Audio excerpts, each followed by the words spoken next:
Assalamualaikum, salam sejahtera. Captain Rais, Certified Fitness Trainer dan Certified High Rocks Coach. Kegemaran ramai. Ini sambungan kepada review yang tripod terpaling penting untuk raya aku suruh kau beli hari tu. Harga pun murah kau-kau, bentuk pun cantik, praktikal, memang yang ni abang dia lah.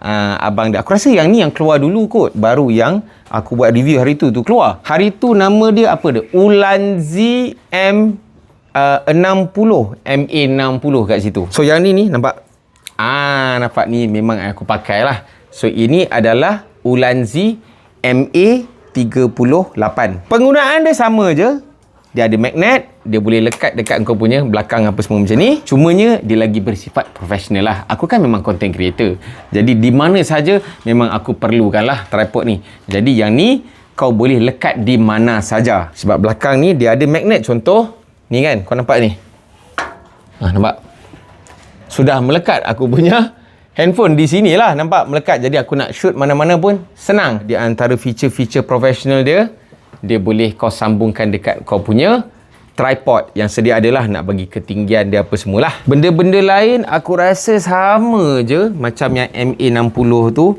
Dia juga boleh dijadikan sebagai tripod. Dekat sini ni, buka, kangkangkan kaki dia.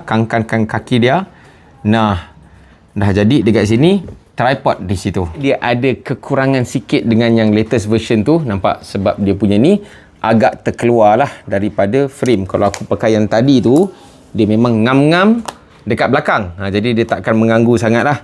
Tapi mostly phone aku memang simpan dekat dalam bag ni. So memang aku boleh letak macam ni. Macam tu. Lepas tu terus simpan dekat dalam bag aku ni. Memang tak ada masalah lah. Lepas tu nampak dia ada ni. Nampak? Dia ada kaki ketam ni. Jadi kau bolehlah simpan dekat mana-mana macam aku. Dekat sini je lah. Nampak? Aku boleh bawa pergi dekat mana-mana sahaja. Yang ni lagi mahal sikit lah. Sebab penggunaan dia pun lebih profesional. Jadi siapa nak beli, siapa rasa-rasa dia content creator terpaling padu, bolehlah pergi beli yang Ulanzi MA38 yang lebih profesional. Yang mungkin korang ada duit lebih sikit. Pergi beli sekarang.